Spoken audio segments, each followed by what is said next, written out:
가장 무능한 자가 하는 하나님 흉내, 가장 무능한 자가 하는 하나님 흉내라는 제목으로 하나님 말씀 증거하도록 하겠습니다. 가장 무능한 자가 하는 하나님 흉내가 뭡니까? 그게 비방이라는 것입니다. 서로 비방하지 말라, 오늘 본문의 핵심입니다. 왜 그렇죠? 공동체를 무너뜨리기 때문에 그렇다는 것입니다. 마귀가 하는 일이 뭐냐 하면 분열시키는 겁니다. 그래서 마귀를 분열의 영 그러는데, 야고보서에서 계속 강조하고 있는 게 그거예요. 마귀에게 속지 말라. 마귀가 주는 것이 세상 지혜다. 오늘 또 그 얘기 중에 하나가 뭐냐 하면 이제 분열의 영인 마귀가 하는 방법 중에 하나가 비방하는 거라는 거예요. 요한복음 10장 10절을 보니까 도적이 오는 것은 도둑질하고 죽이고 멸망시키는 것이다. 이게 마귀가 하는 짓이거든요. 근데 하나님께서 하시는 일이 뭐예요? 내가 온 것은 생명을 얻게 하고 더 풍성히 얻게 하는 것이다. 그러니까 내가 하나님의 종이라 그러면 생명 얻는 일을 해야 되고요, 풍성히 얻는 일을 해야 됩니다. 근데 어쨌든 뭐가 됐든 간에 하여튼 죽이는 일을 하는 것은 마귀로부터 온 거라는 거예요. 분열시키는 것은 마귀로부터 오는 거라는 겁니다. 근데 분열의 가장 큰 도구가 뭐냐? 그게 비방이라는 것입니다. 우리 모여서 할 일이 뭐냐면 모여서 기도하는 게 제일 좋죠. 한번 모여 보셨습니까? 모이면 반드시 다른 사람 이야기하게 돼 있습니다. 그래서 여러 사람 모였을 때 절대 빠지지 마십시오. 분명히 빠진 사람 얘기합니다. 그죠? 그때 하는 일이 뭐냐면 칭찬 별로 안 해요. 되게 비방이 될 가능성이 크죠. 그게 누가 하는 일이에요? 마귀가 하는 일이라는 거예요. 그래서 마귀의 별명이 참소하는 자. 참소가 뭐예요? 비방하는 자예요. 그래서 잠깐 비방하는 걸 보면 마귀 냄새가 난다는 것입니다. 시편 101편 5절을 보니까 자기 이웃을 은근히 헐뜯는 자를 내가 멸할 것이요 그랬어요. 은근히 헐뜯는 자, 이게 악이라는 것입니다. 하나님의 심판이 있고 대가를 치르게 된다는 것입니다. 베드로전서 2장 1절을 보니까 거기 죄 목록이 쭉 나와요. 악독과 모든 기만과 외식과 시기와 마지막이 뭐냐? 모든 비방하는 말을 버리고. 그러니까 시작과 마지막이 그거예요. 악에서 시작해서 마지막이 비방하는 말로 끝나버린다고요. 이게 악의 족보라는 것입니다. 그러므로 비방은 죄라는 것을 명백하게 깨닫고, 이 비방은 마귀를 닮아가는 거라는 걸 깨닫고 비방에서부터 벗어나는 족이 되어야 된다는 것입니다. 오늘 적용의 얘기인데, 비방하지 않는 길이 뭔가, 이제 그거를 한번 살필 것이고, 또 이제 두 번째, 내가 비방을 당하잖아요. 공동체 안에 들어가면 비방을 당할 때 어떻게 대처할 것인가, 이 두 가지 방향에서 한번 살피겠습니다. 첫째는 비방하지 않는 길이 뭐냐? 첫째는 형제 의식이고, 두 번째는 심판은 하나님께만 있다라는 것을 깨닫는 거예요. 이게 복습이나 마찬가지죠. 이 두 가지만 깨달으면 비방으로부터 우리가 벗어날 수 있는 어떤 이론적인 토대가 마련되는 것입니다. 첫 번째는 형제 의식을 가지라는 것입니다. 4장 11절 보니까 형제들아 서로 비방하지 말라. 형제를 비방하는 자는, 형제를 판단하는 자는, 계속 강조하는 게 뭐예요? 형제. 끊임없이 형제를 얘기하고 있습니다. 그 형제라는 건 뭐예요? 동등하다라는 거죠. 그러니까 나의 형제요 그러면은 위아래가 없는 거죠. 동등하다. 비방은 언제 생기는 겁니까? 자기가 높이 있다고 생각할 때 비방하는 거예요. 그래서 이렇게 높낮이가 있다고 생각할 때 그때 비방하게 된다는 것입니다. 그래서 비방은 교만의 표현입니다. 자기 자신이 높은 위치에 있다, 그래서 깎아내리는 거예요. 아니면 상대방을 깎아내리는 걸 통해서 내가 높아지는 거죠. 그래서 동등을 유지하지 않으려고 하는 사람의 마음, 그게 교만이거든요. 교만한 사람이 하는 일이 비방입니다. 그래서 교만이 크면 클수록 비방도 커요. 그래서 비방을 많이 하는 사람, 그러면 그 사람이 교만한 사람이에요. 그러니까 교만하면 하나님이 대적하십니다. 그러니까 죽죠. 그러니까 교만의 반대말이 겸손인데, 겸손한 자는 은혜를 구하고, 은혜를 구하는 사람의 특징은 뭐예요? 다 형제로 여긴다니까요. 긍휼 얘기했죠. 컴패션. 컴이라는 게 함께란 뜻이고, 패션이 고통을 같이 느낀다. 우리 3장에도 보니까 많이 선생되지 말라. 다 공통점이 뭐라 그랬어요? 내가 죄인의 입장에 서는 것. 많이 선생되지 말라. 선생의 입장에서 말하지 말라, 그 얘기죠. 재판관의 입장에서 말하지 말라. 오늘 본문에 의하니까 율법 준수자의 입장에서, 준행자의 입장에서 서 있으라. 딱 공통점이 뭡니까? 동등하다라는 거예요. 다 똑같은 죄인이고 똑같은 연약한 자고 똑같이 넘어지는 자다. 제가 제일 좋아하는 말 중에 하나가, 제일 좋아하는 말이죠. 동역자란 말을 참 좋아합니다. 그래서 저는 그냥 부목사님 이런 말보다도 동역자란 말이 참 좋은 것 같아요. 다른 사람에게도 이게 동역자란 말이란 들을 때가 너무너무 좋아요. 성도들도 저는 동역자라고 말할 때가 많이 있습니다. 이 동역 스피릿, 이 동역자라는 게 무슨 얘기입니까? 여기 이기심이 없어요. 교만이 없어요. 높고 낮음이 없어요. 그래서 우리는 다 주 안에서 동역자가 되어야 된다는 것입니다. 동역자가 뭐예요?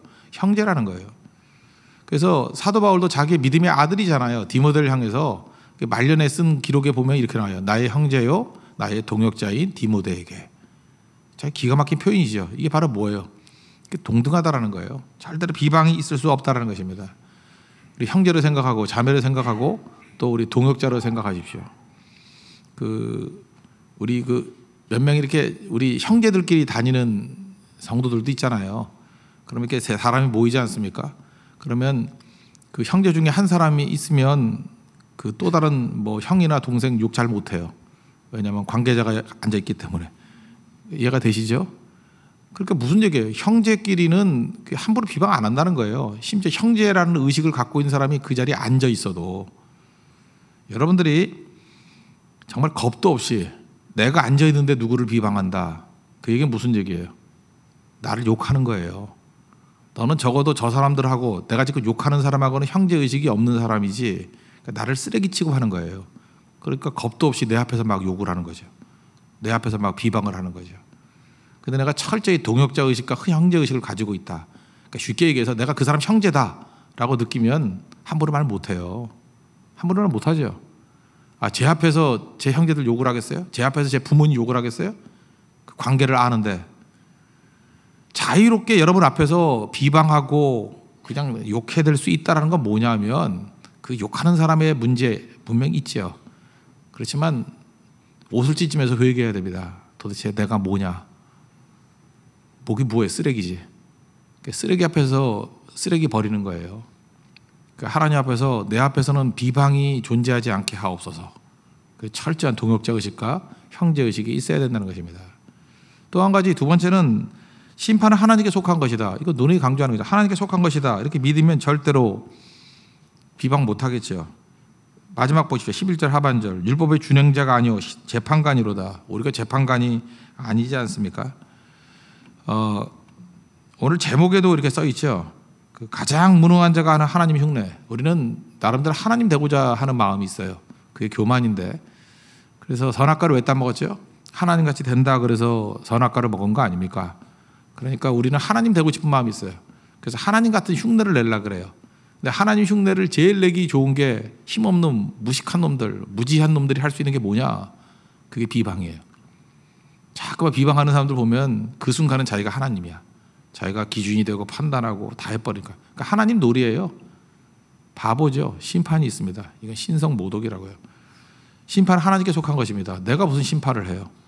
명백히 잘못이 있다 할지라도 주님께 맡겨야죠. 판결을 주님께 맡겨야죠. 그러면 비방할 수 없다라는 것입니다.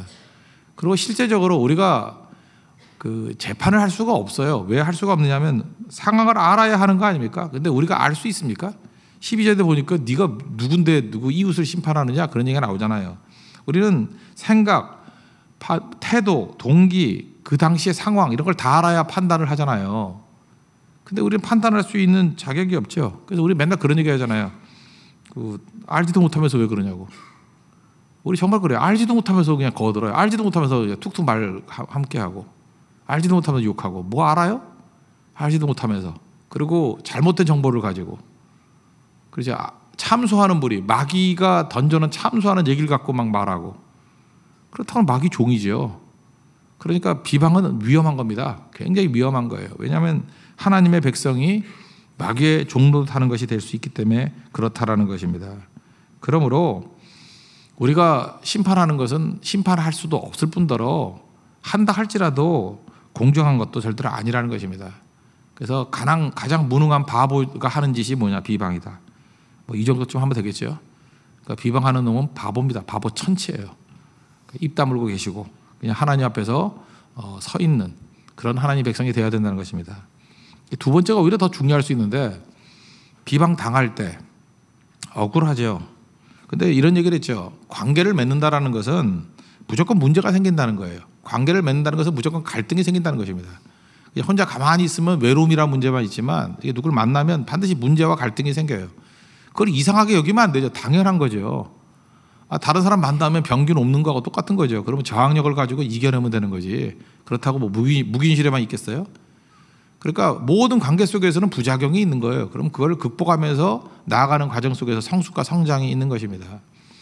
그러니까 이것도 마찬가지예요. 공동체 생활하면 문제와 갈등이 있다. 이게 또 다른 말로 하면 비방받죠. 왜냐하면 다 성숙한 사람이 아니니까. 아까 우리 전자에서 얘기했던 형제의식이 없는 사람들, 하나님이 심판 주인지를 모르는 바보들이 있잖아요. 바보들이. 자기가 하나님이 노릇하는 바보들이 있잖아요. 어디나 없겠어요 그거? 그러니까 반드시 비방이 있겠죠. 그때의 첫 번째 과제, 비방을 하면 그것을 나 자신을 돌아보는 계기로 삼으라고요. 그러니까 비방이 옳지 않습니다. 되게 억울한 얘기예요. 그런데 비방하는 사람들을 보면은 또 마귀가 주는 약간의 지혜가 있거든요. 그래서 정말 좋은 사람이 말 못해주는 얘기를 막 해대요. 정말이에요. 뭐 거침없이 해대요. 그래서 가끔 맞는 얘기도 있어요. 그래서 그런 얘기를 들으면서 그래 이거는 하나님의 음성이야 라고 생각하면서 고쳐나가면 되잖아요. 그 적이 던진 벽돌을 가지고 성싸우면 되잖아요. 그죠? 그거 안 봐주면 되고 살살 피해가면서 그죠? 잘 모아가지고 그걸로 성싸우면 되잖아요. 그런 의미에서 비방 나쁜 거 아닙니다. 그죠? 그걸 통해서 거울로 삼는 거예요. 그러니까 우리는 두 가지 거울이 있죠. 말씀이라는 거울이 있고 원수의 비방이라는 거울이 있어요. 그걸 통해서 비방받지 않는 모습으로 비방하는 사람들을 초라하게 만들 정도로 변화받으면 그게 최고의 능력이 될 수 있다는 것입니다. 사실 이걸 약으로 삼아라. 약으로. 두 번째는 하나님의 섭리를 믿는 거예요. 하나님의 섭리가 무엇입니까? 악을 선으로 바꾸시는 분이잖아요. 그래서 시므이가 막 저주를 했을 때 다윗은 그거에 대해서 분노하거나 뭐 복수하려고 그러지 않았습니다. 하나님께 그걸 들고 나가잖아요. 하나님 나 저 정도는 아닌 거 아시죠? 지금 지나치거든요. 하나님 저 지나치게 외치는 저 저주가 내게 선으로 변화되기를 원합니다. 하나님의 은혜를 받는 도구로 삼잖아요. 그러니까 이렇게 생각하면 돼요. 여러분들이 과도하게 비난당하고 이렇게 저주하는 얘기를 듣고 그러면 그거 들고 하나님께 나가면 돼요. 하나님 제가 너무 과도하게 맞는 거 아시죠? 그러나 전 죄인인 것을 인정합니다. 하나님 이 악이 선으로 바뀌게 해주세요. 그러니까 이거 똑같은 거예요. 우리가 하나님을 믿기 때문에 사람을 믿는다 그러죠. 사람을 믿었어요. 근데 그 사람이 배신하고 사기를 쳤어요. 그러면 어떻게 하죠? 그 사람과 싸우려고 그러지 말고 그걸 들고 하나님께 나가는 거예요. 주님 내가 사람을 믿었는데 하나님을 믿기 때문에 믿었는데 이 어려움을 당했습니다. 전화위복되게 해주세요. 하나님께서 악을 선으로 바꿔주세요. 요셉의 일생이 뭐 다 악이 선된 거 아닙니까? 그죠? 모든 뭐 애국으로 팔려가고 감옥 들어가고 했던 것들이 다 유익이 돼버렸잖아요. 하나님이 선으로 바꿔버렸죠. 그러니까 하나님 손에 들어가면 안 될 일이 하나도 없잖아요. 그죠? 당하는 것이 당하는 게 아니에요. 오히려 그것이 유익이 될 수 있다는 것입니다. 그래서 하나님이 섭리를 믿기 때문에 우리는 별로 그렇게 연연해하지 않아요. 그죠? 하나님께서 가장 좋은 길로 이끄신다. 합력과의 선을 이루신다. 그걸 믿기 때문에 그렇습니다. 그 세 번째로 우리가 비난당할 때 할 일이 뭐냐? 오히려 비방과 모독의 말이 아니라 칭찬과 격려하는 거예요. 아름다움을 표출하는 겁니다. 에너지가 나오게 만드는 거예요. 그럼 이기게 되겠죠. 그러니까 이런 모든 과정들 이게 쉽지는 않지만 이렇게 한 걸음 한 걸음 나아가는 과정 속에서 세상이 변하는 거예요. 무서운 존재가 되는 겁니다. 우리가 영적 거물이 돼가는 거예요. 그러니까 마귀는 쓸 카드가 없는 거죠. 비방을 하면은 마귀가 제일 원하는 게 뭘까요? 상처를 입고 신경질이 팍 나고 그 다음에 일을 안 해야 돼요. 일을 안 하고 잠수 타고 교회를 떠나고 그럼 마귀가 파티해요. 최고의 성과였다. 상 받아요 그놈. 그 귀신은 상 받아요. 그죠? 표창장 혁혁한 공로가 있으므로 부상과 함께 상을 수여하노라. 그럼 바보 같은 행동하지 마십시오. 근데 악한 마귀가 제일 두려워하는 게 뭐냐면 아무리 비방해도 형제의식을 갖고 심판 하나님께 속한 것이야. 입 다물고 있는 거예요. 그럼 무섭고 적극적으로 비방당함에도 불구하고 그 벽돌을 가지고 자기 유익을 삼고 고쳐나가고 그걸 성화의 도구로 삼고 그리고 하나님을 믿고 섭리를 믿는 거예요. 악이 선으로 되기를 원합니다. 그래서 저 은혜를 더 충만히 받고 그리고 그럼에도 불구하고 칭찬과 격려 밝음이 막 나오면 마귀는 쓸 카드가 없어요. 사실은 무슨 카드를 쓰겠어요? 제일 좋은 게 말인데 그죠? 말로 안 되면 어려워지는 거예요. 그럼 그 사람은 영적 거물 되는 겁니다. 하나님께서 그 당시에 그대로 놔두지 않아요. 더 중요한 일에 하나님이 지금 일꾼을 찾고 계시는데 그런 중요한 일꾼을 허드렛 일 시킬 것 같아요? 그 역사로 움직이는 나라로 움직이는 그런 일들로 부르신다라는 거예요. 그래서 비방은 작은 문제가 아니라는 것입니다. 결코 비방하는 마귀 사촌 같은 일을 하지 마시고 하나님 찬송하고 복음 증거하고 칭찬과 격려가 있는 하나님의 거룩한 종 되기를 축원합니다. 예, 기도하겠습니다. 이 시간에 비방이 우리 입에서 사라지게 해달라고 기도하시고 비방 당할 때 오히려 하나님 백성으로서 든든하게 서게 해달라고 다시 하나님 간구하도록 하겠습니다.